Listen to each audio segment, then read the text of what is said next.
This is part of the Mindscapes exhibit, art exhibit of my series of works at the Beverly Art Center. We're standing surrounded by an installation piece called Thought Fragments. It's 4 separate pieces, each are 8-foot by 9-foot wall installations, facing each other in parallel. This one here is called Thoughts, Spiral Barred Thoughts. Here we're dealing with fragments of previous artwork which has been dry mounted on board and then cut up into various little pieces. There's over 1,000 of them in this installation. And they're set up in a pattern to match the 4 patterns of galaxies that Edwin Hubble described in the 1920s. He's the discoverer of the expansion of the universe. He was an astronomer, did his education here in Chicago, at the University of Chicago, graduating in 1910. And one of the patterns of the galaxies that he described is this particular pattern that you see here. The other ones are the regular spiral galaxy, irregular galaxies, and the elliptical galaxies.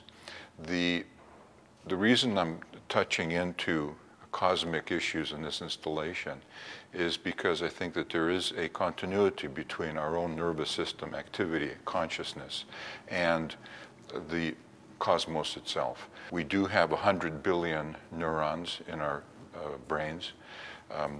In the Milky Way galaxy, there's 100 billion stars. And with the Hubble Space Telescope, it turns out there's about 100 billion galaxies in our universe. Other parts of this exhibit, there's actually 4 separate parts of Mindscapes. One of them is Symphonic Thoughts, a series of large works on canvas from 2005. The other ones are Emergence, where I'm dealing with the concept of our thinking, our consciousness as emergent properties from neural systems. And then the most recent series is called Memory, where previous works are taken, changed, and modified. And again, these are large-scale format prints on canvas, 5-foot by 12-foot in size. This most recent series is been printed on state-of-the-art FE-Vutek printing technology, and under the right lighting conditions, one sees the neuronal patterns actually that are on the canvas itself protrude from the surface. This like 3-dimensional effect takes place in these particular works. So it's a very sort of unusual and interesting effect where you can actually see the neuronal profiles come out in a 3-dimensional sort of a format. Pieces back of me are from the Symphonic Thought series, and on each of the piece you see 5 lines. These are my own electroencephalograms thinking about separate different artistic or literary subjects. The piece to my right, the blue-green piece, I was thinking about Samuel Beckett's Malone, a literary work, and that's reflected in the general composition of the piece.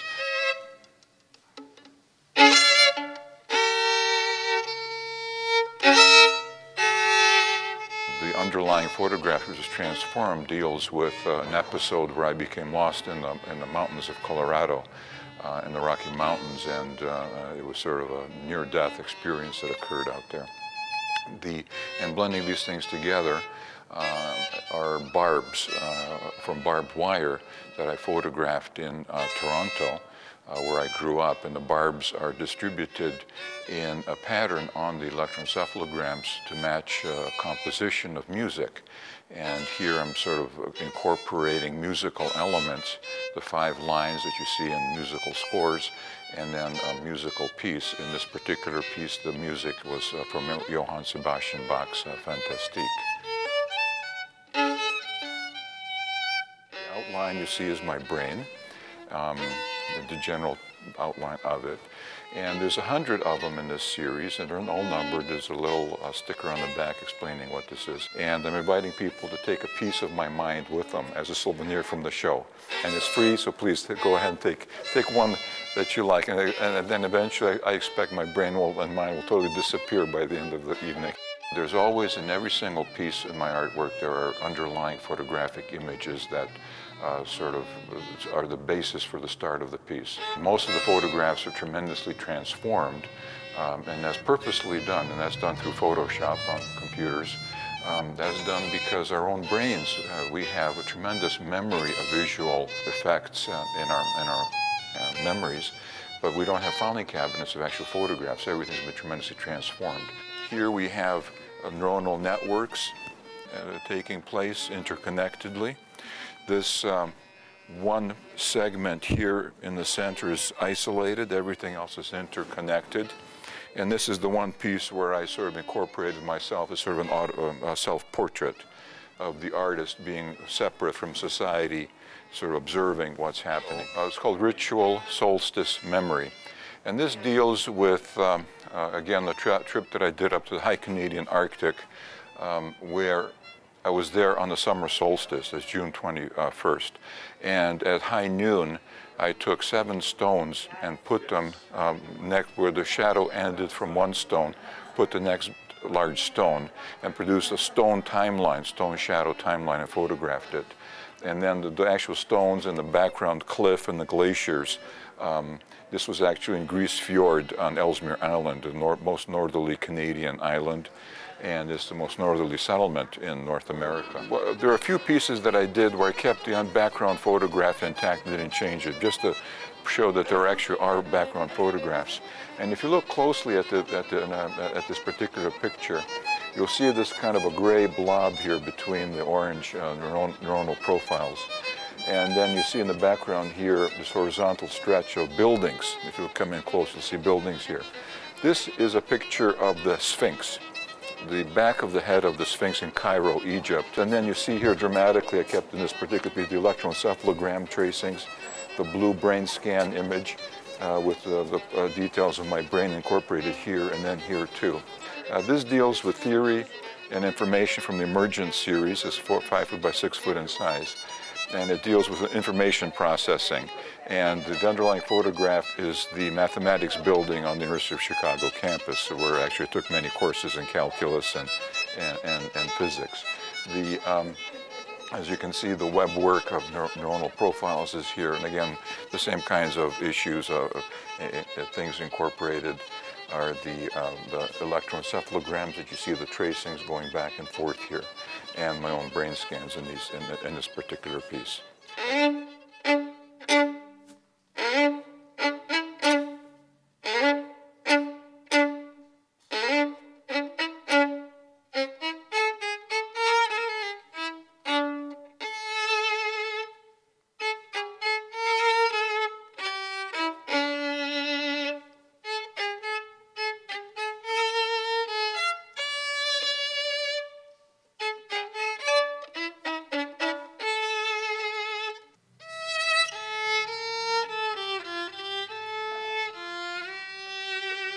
And what I wanted to do is to incorporate this as sort of not just, you know, in honor of my father, but something more specific in honor of him. Now, his entire life, what he had wanted to do in his youth was to be an expert in horse racing.